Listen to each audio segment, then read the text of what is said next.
wabarakatuh. Alhamdulillah, alhamdulillah, rabbil alamin. Rabbi shrah li sadri wa yassir li amri wahlul 'uqdatam min lisani yafqahu qawli. Sallallahu ta'ala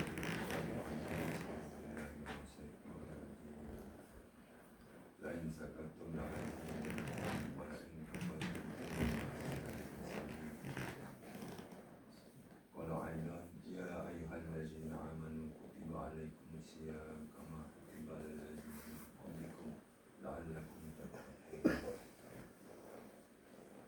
Al-Salamat. Inna Allaha wa malaikatahu yusholluna 'alan nabi ya ayyuhallazina shallu 'alaihi wa sallimu taslima. Sadaqallahu al-'azim.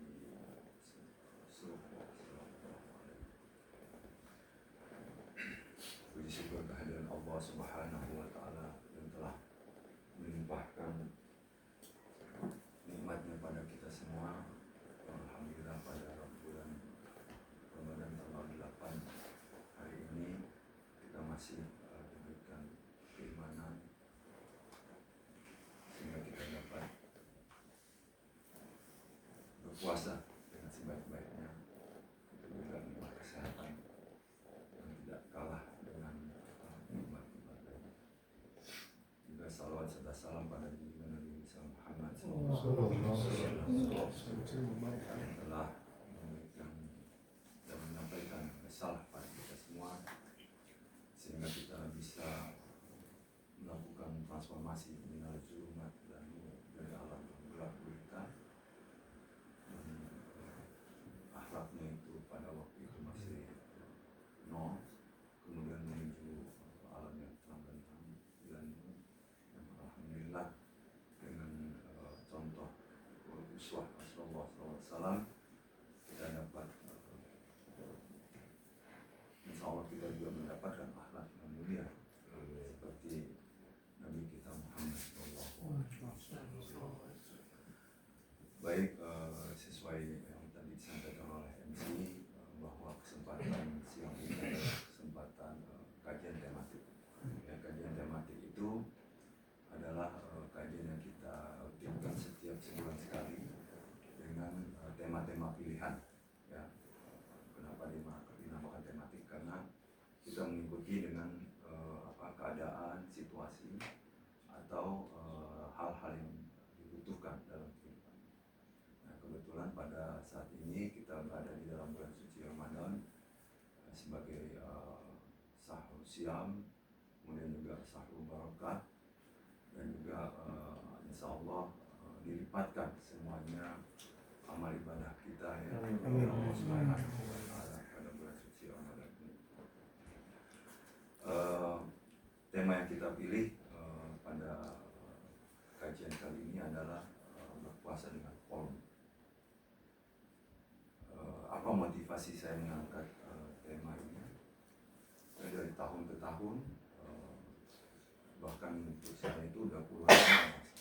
Ya, saya puasa itu pada usia 5 tahun. Ya, mungkin pada waktu itu masih ikut-ikutan ya. Tapi dengan berjalannya waktu, saya juga masih merasakan bahwa puasa yang saya lakukan ini, khususnya saya itu adalah puasa fisik, yaitu puasa jasmani atau puasa badan. Apa tandanya? Tandanya itu kita selalu was-was ketika kita melihat kulkas. Ya. Lalu kita merasa haus, lalu melihat minuman es kelapa. Lalu begitu juga kalau kita dengan sama Mama Dede, kita dengan sama Uas, yang selalu tanya, Ustadz, kalau begini batal nggak puasa? Kalau melihat makanan batal nggak puasa? Kalau ngendus minuman batal? Jadi berpuluh-puluh tahun itu melupakan. Nah, ini yang menandakan puasa saya khususnya itu adalah puasa jasmani, puasa badan. Atau kata Haji ini misi kita itu puasanya orang awam. Ya, padahal kita tahu tadi saya bacakan dan ustaz-ustaz di masjid juga membacakan bahwa kutiba alaikumus syiyam kama kutiba alal ladzina. Yang diminta berpuasa oleh Allah itu adalah orang yang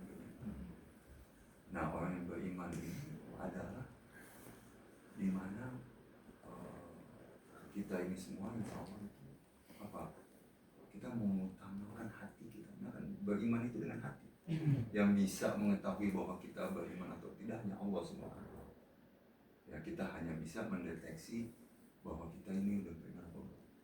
Ya salah satu yang paling bisa kita deteksi ya kita percaya dengan rukun iman. Yang 6 rukun iman. Nah artinya insya Allah kita itu masuk ke dalam orang iman. Tapi itu pun juga belum cukup. Ya jangan-jangan sekali lagi Al-Fakir mengingatkan pada diri sendiri, jangan-jangan saya ini termasuk orang yang belum beriman. Kenapa? Mungkin kita belum memaksimalkan fungsi hati kita. Ya, hati ini bukan liver yang kalau kita sakit kita cek fungsi livernya, bukan ya. Tapi hati ini adalah core. Ya, mungkin kalau bahasa agamanya ini adalah roy ya apa, jadi hati itu roy. Kalau kita bisa juga fisik kan ya, kan biasanya kalau Islam di Nusantara ini senang sesuatu yang kelihatan itu kita bisa analogikan itu satu kepal di bawah jantung kita ya, jadi di sebelah kiri itu satu kepal di bawah jantung. Makanya banyak juga kaum sufi itu kalau berzikir itu meletakkan tangannya itu di dada sebelah kiri ya, satu kepal di bawah jantung. Nah itu sepakat para ulama, hati itu di sana kalau memang mau menempatkan kolbu itu ya. Tapi kalau nggak mau menempatkan di sana pun juga nggak apa-apa. Yang penting kita percaya bahwa kolbu itu memang. Nah sebelum kita masuk ke dalam bagaimana berpuasa dengan kolbu, saya mau menjelaskan ya, mungkin menjelaskan gimana sih datangnya kolbu itu. Punten saya pakai visualisasi. Jadi pada waktu di alam roh ya, kita semua ini kita ditiupkan oleh Allah, yaitu roh kita. Nah itu ada di dalam surat 7 ayat 172. Alastu birabbikum qalu bala syahidna, bahwa kita ini semua menyaksikan bahwa Tuhan kita hanyalah Allah Subhanahu. Kok bisa? Kan kalau kita lihat secara program, consciousness kita itu ada setelah ada fisik. Tapi sebetulnya secara ilmu keimanan, kita itu juga punya consciousness, kesadaran. Buktinya apa? Nanti kita lihat ya, bahwa ruh itu kan suci ya. Itu suci kan. Suci. Kenapa ruh itu suci? Karena yang meniupkan itu langsung. Langsung Allah. Jadi kita menyadarkan bahwa jangan sekali-sekali kita itu mengkotorkan roh kita ini, ya, walaupun dengan sengaja atau walaupun juga dengan tidak sengaja. Ya, kalaupun juga dengan tidak sengaja, mungkin itulah Islam menyediakan kepada kita bisa beristighfar. Ya, kita bisa. Nah, lalu dengan seiring tumbuhnya badan kita, jasmani kita itu juga ada turunan dari yang dinamakan yaitu nafs atau jiwa. Ya. Nah, jiwa ini dikatakan oleh Allah itu di dalam surat 97 ayat 9 dan 10. Nah ini di sini pertentangan ya, apa banyak teman-teman kita, anggota keluarga kita, saudara-saudara kita itu yang menafikan ajaran tasawuf, ya, yang menafikan ajaran tasawuf.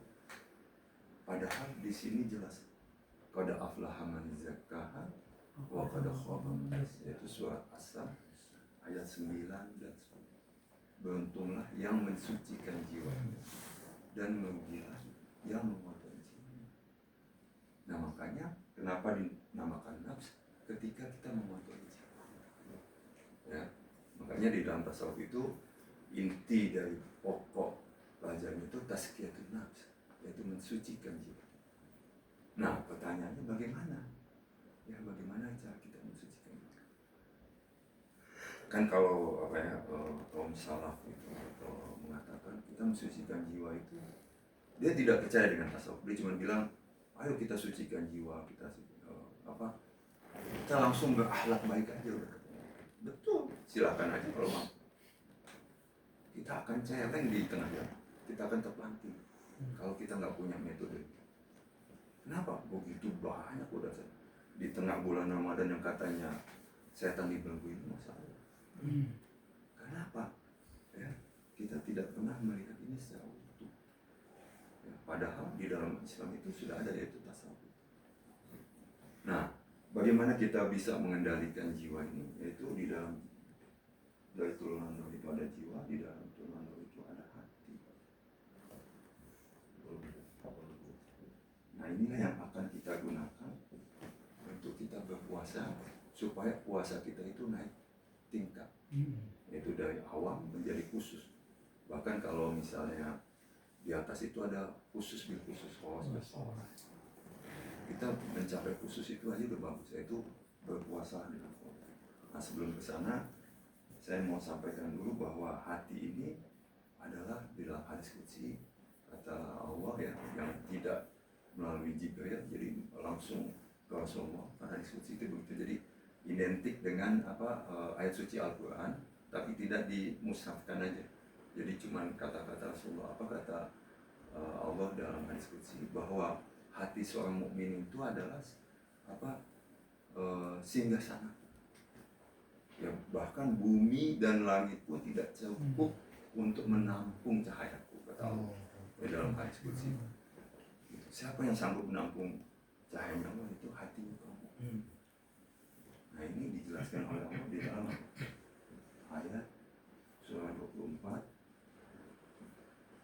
ayat 3. Tadi sebelum kita mulai, Haji Heru juga telah membuka bahwa ayat ini memang juga disampaikan oleh Habib Haidar. Ini ada ayat khusus ya, bahkan tadi alhamdulillah, thank you, Imam Ghazali itu khusus membuat buku hanya referensi ayat ini, yaitu judul bukunya Al-Miskat. Itu juga baik kita miliki. Jadi di dalam ayat ini ya, Allah menjelaskan ibaratnya lentera. Makanya kenapa saya letakkan lentera di depan kita ini. Di dalam lentera itu kan ada lilin. Nah, kemudian di atas lilin itu ada bahan bakar. Ya, ada bahan bakarnya, yaitu sumbu lah, gitu ya.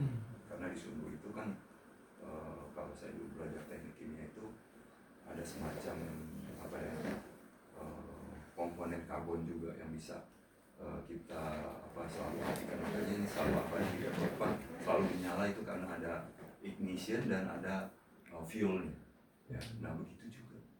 Apa fuel kita ini untuk mencapai kolbu kita yang bersih ini, atau bagaimana menjadi selalu singgasana Allah itu? Kata guru saya itu ada dua. Bahan bakarnya itu satu obedience. Obedience itu apa? Kepatuhan. Ya. Ya. Banyak orang bilang gue nggak apa-apa nggak sholat, gue nggak apa-apa nggak melaksanakan sholat, yang penting gue berakhlak baik. Allah, tunggu dulu. Ketika lo udah ngomong begitu, berarti lo nggak patuh, no? Karena Allah mensyariatkan sholat buat kita semua. Jadi obedience itu atau kepatuhan itu adalah fuel kita. Itu lilin kita ini.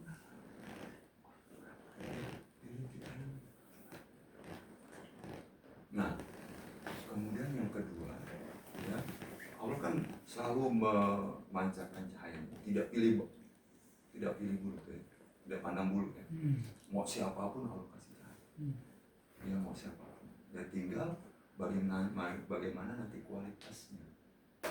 Ya, makanya kalau kita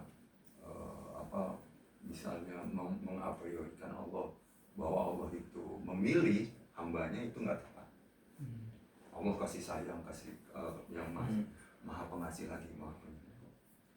In the name of Allah, with the beneficent and the merciful. Ya, merciful itu adalah superlatif. Jadi kasih kemudian sayang. Kalau misalnya kalau di dalam bahasa Inggris itu apa ya, misalnya hi hire, nah gitu dia. Jadi kasih sayang. Jadi sayang itu adalah yang diberikan kepada umat mukminin.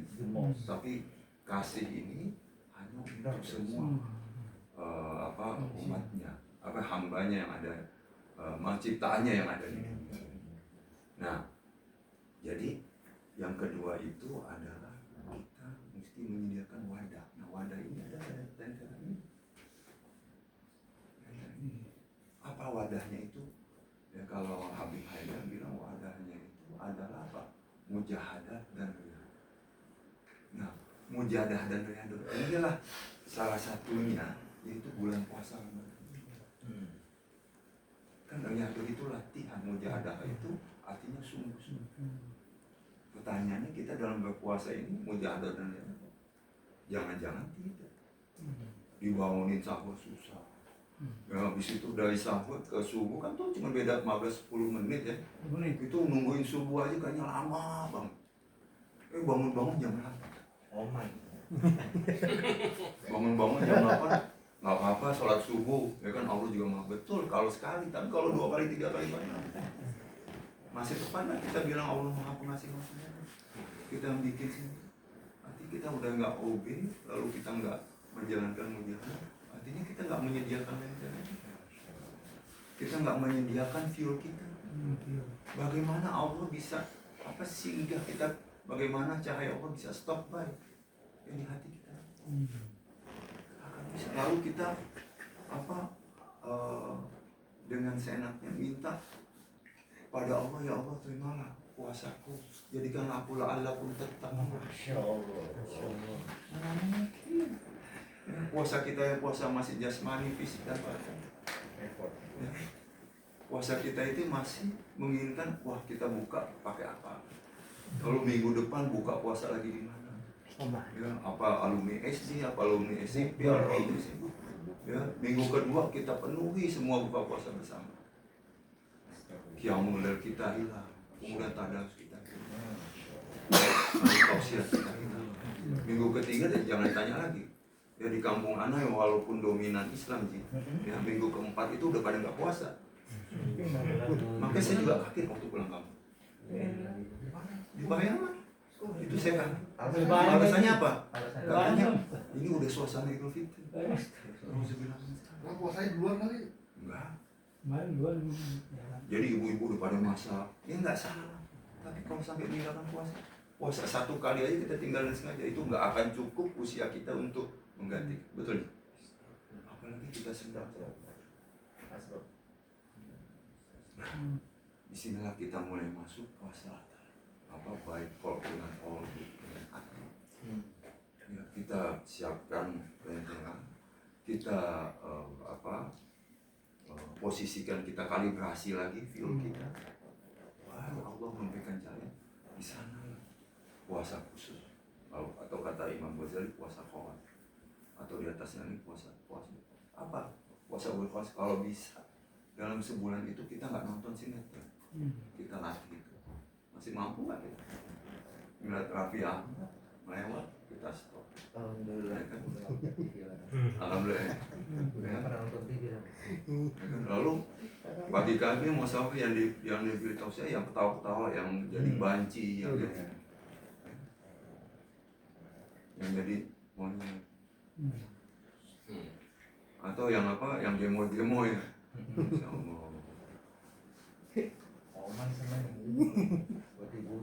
Gimana mau puasa? Tadi katanya kita sudah punya fuel dan kita sudah punya lentera. Atau apa itu fuel itu adalah kepatuhan dan lentera itu adalah mujahadah. Sungguh-sungguh dan katanya ini latihan. Apa maksudnya?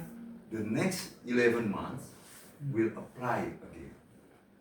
Itu kan maksudnya puasa itu. Jangan nanti pas tanggal 1 Idul Fitri ya khotib belum selesai, kita udah duluan makan opor ayam. Kalap ya. Apa itu hasil puasa? Imam Ghazali, Jalaluddin Rumi, apalagi Rasulullah nggak begitu. Ya. Saya pernah Idul Fitri kaum Wahabi aja deh. kalau habis Ramadan itu dia nggak makan ketupat, dia tetap takbir. Kita aja itu kaum Wahabi loh yang katanya suka menyalahkan kita. Artinya kan ada juga sisi positif di kaum Wahabi. Saya 2 kali Idul Fitri di kita ya Allah. Sunnah ya. Kalau cepat-cepat ganti baju, mulai bagus-bagus, boleh. Tapi hati kita ini menyertai, hati kita ini masih kan mestinya Idul Fitri itu apa? Kita mesti kembali pada fitrah. Kembali pada fitrah apa? Mulai dari lisan, mulai kemudian pikiran dan tindakan kita itu mesti inline. Nah, sehingga kita terbebas dari kemunafikan. Betul kok? Itu. Nah, itulah yang dinamakan la'allakum tattaqun ya. Yang GBHN aja bilang kayak waktu saya P4 waktu kuliah orang yang bertakwa itu menjalankan seluruh perintahnya dan meninggalkan sunnah. Itu GBHN P4. Pedoman penghayatan pengamalan Pancasila. Nggak tahu kalau hari ini apa nih ya? Namanya apa PPKN? PPKN. Ya. Kita menjalankan perintah Allah mungkin masih bisa, tapi meninggalkan larangan susah. Nah itu kita mesti introspeksi. Nah, yuk, ya insya Allah kita niatkan ya, puasa bulan Ramadan kali ini 1446 Hijriah ada puasa dengan qol. Ya, puasa dengan qol. Kita mesti naik kelas. Ya, kan ini alhamdulillah. Mulai dari sekarang tahun depan insya Allah kita masih dikasih umur panjang ini. Amin ya Allah. Ya, puasa kita puasanya seperti Imam Ghazali, puasanya seperti puasanya seperti Sayyidina, puasanya seperti sahabat-sahabat Nabi yang selalu bersama dalam perjuangan. Ya, dan kita nggak pernah lagi nyalahin orang yang beribadah, ya kan? Silakan. Yang salah itu yang nggak mau puasa, yang salah itu yang nggak mau sholat, yang salah itu yang nggak mau patuh. Ya tadi saya diskusi juga sama dia. Ya, ada seorang ustadz beraliran salaf, dia masih tega mengatakan pamannya Rasulullah itu masuk neraka. Katanya dia nggak Islam, katanya ada hadisnya. Nah itu kan artinya hatinya berpenyakit, padahal dia udah puasa bertahun-tahun. Kalau saya sih nggak tega, Kenapa? Karena pada waktu itu syahadat aja belum diwajibkan, yang ada dalam agama Allah itu hanya hanif. Yaitu surat 30 ayat 30, kemana kau hadapkan wajah ketemu Allah. Jadi siapa tahu pada waktu itu Abi Thalib itu hanif. Kenapa hanif? Dia sudah nolong Rasulullah, dia sudah menyelamatkan Ka'bah bersama Abdul Muthalib, kakeknya Nabi, lalu bersama Siti Khadijah juga. Ya kan? Nah, itu hasil puasa dengan kolbu itu begitu. Ya kan? Lalu bagi orang yang bekerja ya kemudian niat nanti di sekolah ya, itu adalah puasa dengan kolbu itu hasilnya dia itu giat bekerja. Untuk apa? Paling enggak kita niat untuk berinfak, bersedekah dengan gaji kita. Yang 18 juta, 20 juta, bahkan 100 juta. Niat juga nanti insya Allah sekolah. Setelah dengan puasa ini, kita sekolahnya dengan apa? Niat kita. Untuk apa? Setelah kita tamat, kita kembali pada masa untuk nolong kaum doa. Gitu. Nah ini yang dinamakan puasa dengan kolbu. Tapi kalau lewat begitu aja ya Allah. Apalagi kita lihat orang-orang The Hive ya, yang katanya kalau The Hive itu rekeningnya itu di atas 1 miliar. Itu dia open house. Kemudian open house oke, nggak apa-apa, tapi makanan bersisa, ketawa-ketawa, langsung joget-joget. Tanggal 1 Syawal ya, yang diundang seperti membuang garam ke air laut. Tahu nggak artinya? Ya. Di rumahnya pun banyak makanan, nggak ada tuh diundang. Mungkin ada tapi sedikit. Ya saya lihat di Instagramnya Kongo itu buka puasa bersama embassy ya, embassy United Emirates, kemudian embassy Saudi itu mewah-mewah, orang berada lah ya. KHD yang dipanggil siapa kan itu? Gus Dayanti. Yang kuat makan dari Rizky itu bagus tuh. Artinya kan masih bermewah-mewahan, masih berfoya-foya. Apa? Al-hakumut takatsur hatta zurtumul maqabir. Ya, silahkan bermewah-mewahan, tapi nanti suatu saat engkau nggak akan bisa bawa itu.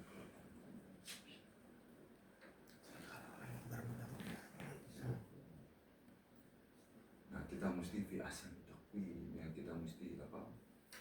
Ya ladzina amanu wa amilus sholihat falahum ajrun ghairu mamnun. Supaya amal soleh kita ditambah, amal soleh kita ditambah. Nah, itu kan hasil dari qalbu. Inilah misi Rasulullah. Innama bu'istul litamaka. Jadi Rasulullah bisa begitu dengan hatinya bersih itu, dengan dia menyiapkan mujahadah dan riyadu dan selalu apa feel-nya itu ada kepatuhan. Rasulullah dipilih dari Bani Hasyim kan secara history ya, bina Bani Hasyim itu yang paling patuh, yang sedikit maksiatnya di antara kaum yang lain. Tapi suku-suku yang lain ini kan jadi dengki. Nah, itu kan awal dari dia nggak senang dengan Rasul. Bukan dia nggak senang dengan Allah, tapi dia selalu bertanya kenapa mesti dari Bani Hasyim. Ya, kenapa bukan dari, kan suku gua lebih kaya, suku gua lebih apa intelek, kan IQ-nya tinggi. Gitu. Itu kalau kita tanya Abu Lahab, Abu Jahal, Abu Sufyan itu ya. Dia bukan, mereka itu bukan nggak percaya sama Allah, bukan nggak percaya, tapi kegengsiannya kedengkian. Dan begitu juga di antara umat Rasulullah sekarang. Ya, karena latihan-latihan syariah itu kita tidak lakukan dengan hati. Terutama di bulan suci Ramadan. Banyak juga latihan syariah. Ya kalau para sufi itu malah latihanmu dengan suluknya, zikir hatinya, kemudian walaupun kayak Sufi Haji Hasan Basri itu walaupun kaya dia nggak ada kemelekatan. Nabi Sulaiman kaya tuh, tapi kan nggak ada kemelekatan. Ya kita kaya enggak melekatkan dulu, melekat bakso, empek, gorengan, tahu, itu baru makanan, belum aset. Belum saham ya. Boleh punya semuanya boleh. Siti Khadijah konglomerat kan. Ya kan, tapi pada waktu perjuangan dikasih semuanya. Buat perjuangan semua. Nah, dengan demikian kalau kita udah puasa kalbu, enak. Artinya kita sudah masuk ke dalam satu fase yang yang diinginkan Allah Subhanahu. Kalau nggak begitu ya Allah, ya makanya kita nggak aneh deh. Di hari pertama bulan suci Ramadan aja kita setel TV sama Dede, kemudian Ustaz Abu Somad, whatever Ustaz lah, pertanyaannya selalu berkisah. Ingusan, ya Ustaz batal nggak puasa? Itu kan fisik, ya kan? Lalu sikat gigi, batal nggak puasa? Itu kan fisik. Itu kalau orang sudah hatinya, kalbunya bermain ya, maksudnya udah seperti yang kita ulas itu. Pertanyaan-pertanyaan itu terjawab dengan sendiri.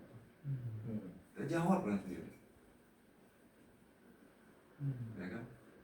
Karena para sufi nggak usah melaksanakan keinginan, menunda keinginan. Dia ingin aja dia udah merasa berdosa.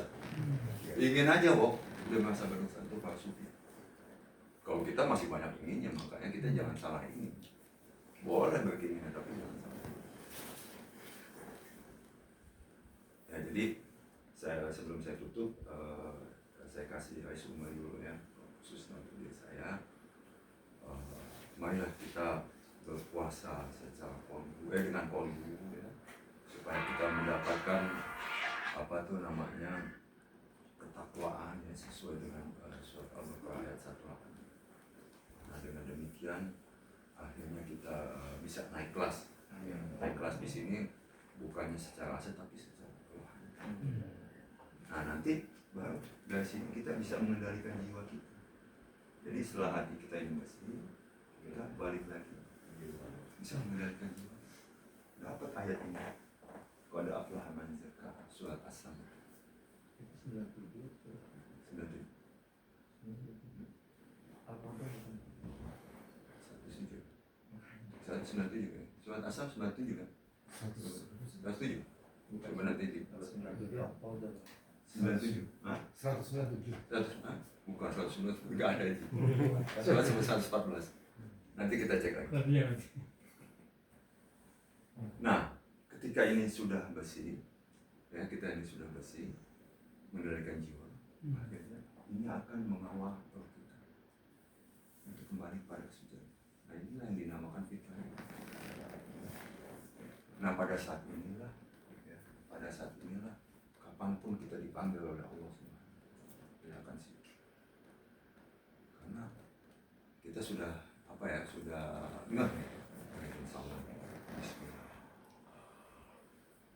Gitu. Ya. Karena banyak juga ulama yang mengatakan kalau kita ini masih terkontaminasi, Allah itu nggak mau terima. Nah, cuma saya belum mendalami hal itu ya. Apakah itu ruhnya itu bergentayangan atau ruhnya itu tetap diterima tapi dikasih station dulu mau? Nggak tahu dulu, karena saya belum mempelajari sejarah. Tapi yang jelas ruh itu suci, karena Allah itu suci.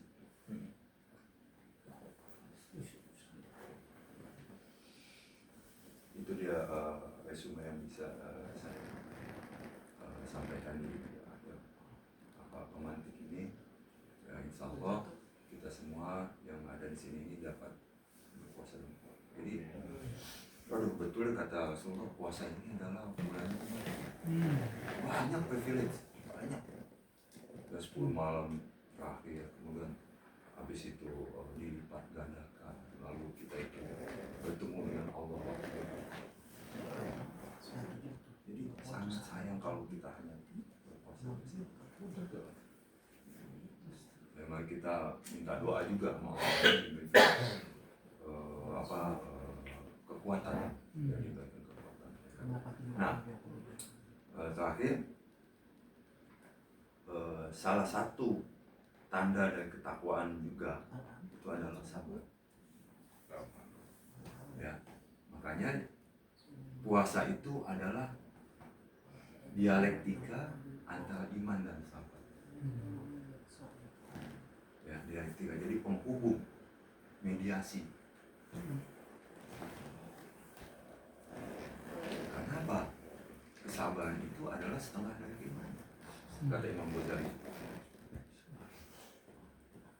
Nah inilah output yang kita inginkan. Sabar itu kan akhlak yang mulia kan. Rasulullah di Taif, wah ditimpukin sih, ditimpukin. Tapi apa? Balasan Rasulullah. Ya, didoain. Ya kan mungkin suatu saat akan menjadi betul. 5 bulan yang lalu, bulan Agustus saya ke Taif, Islam semua. Padahal waktu Rasulullah sana, Rasulullah masih ditipu. Padahal kata malaikat, ya Rasulullah, jika engkau meminta pada Allah dihukum penduduk Taif ini, buat terbalikin gunung. Kalau orang Betawi ditanya, ikan bawa ikan teri, betul nggak? Dua-dua loh. Selesai. Tapi Rasulullah kan orang Betawi ya. Insya Allah kita semua ini diberikan kekuatan untuk menjalankan puasa dengan wabillahi taufiq wal hidayah. Assalamualaikum warahmatullahi wabarakatuh. Waalaikumsalam warahmatullahi wabarakatuh.